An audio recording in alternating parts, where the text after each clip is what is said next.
నమస్తే, నేను రాజేశ్వరి. ఇది నేను ఎల్లిపాయలని ఫ్రిడ్జ్లో పెట్టుకున్నా కవర్లా. చూడండి ఎట్లా మొలకెత్తినాయి. ఇవన్నీ ఇందులో నాటేసుకుంటా. ఇది నేను చూపిస్తున్నా కదా మీకు. ఇందులో తోటకూర వేసుకుంటే ఇవి కూడా వేసుకుంటా, రెండు పెరుగుతాయి. నేను నాటేసుకున్నాక మళ్ళీ మీకు చూపిస్తా. ఎర్ర తోటకూర ఇదో గుల్ల అయితే చేసుకున్నా అండి. ఇక ఎర్త్వామ్ చూడండి, ఎర్త్వామ్ ఇందులో చాలా వెత్తివాములు ఉన్నాయి.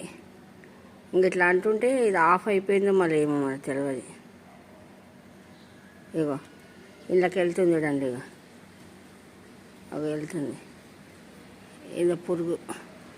ఇదంతా గుల్ల చేసుకున్నా, మంచిదే ఇది మొత్తం. అప్పుడు పెట్టుకున్నాను కదా ఇందులో. ఇగో ఎత్తువాము ఎట్లా పోతుంది. ఇందులో అవి ఎల్లిపాయలు పెట్టుకుంటా. ఎల్లిపాయలు పెట్టుకున్నాక అయితే ఎల్లిపాయలు నేను పోయినసారి ఇందులో పెట్టినాను కదా టబ్లో. నేనేం చేసిన అంటే వాటిని కప్పలేదండి. ఇట్లా విత్తనం వచ్చింది కదా, నేనేం చేసిన ఇట్లా వచ్చింది కదా, దీని మీద మట్టి వేయలే నేను. కాదంట, మట్టి వేయాలనంట. మట్టిలో వేస్తేనే అది మళ్ళీ బయటకు వస్తుందంట. దీన్ని నేను ఇందులో కలుపుతాండి. ఇది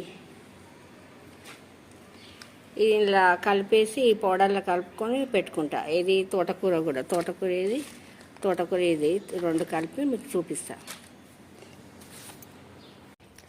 అయితే ఇలా అన్నీ నాటేసిన అండి. పాలకూర నాటేసుకున్నా, ఎల్లిపాయలు కూడా నాటేసుకున్నాయి. ఇక్కడ ఎల్లిపాయ ఉంది చూడండి. ఎల్లిపాయలు, ఆ పాలకూర, తోటకూర అన్నీ ఒక దాంట్లో నాటేసుకున్నాను. ఎందుకంటే నా దగ్గర తొట్లు లేవు. నిన్న అన్నీ చూపించిన కదా, అవన్నీ నాటేసుకున్నాను. ఇక్కడ సైడ్ కూడా నేను మళ్ళీ పాలకూర వేసుకున్నా, సైడ్ అంతా. ఇందులో కూడా మళ్ళీ పాలకూర వేసిన, కొంచెం తక్కువనే ఉంది కదా, మళ్ళీ కొత్తది వేసిన. నా వీడియో నచ్చితే లైక్ చేయండి, షేర్ చేయండి, సబ్స్క్రైబ్ కూడా చేసుకోండి. ఓం శ్రీ మాత్రే నమః.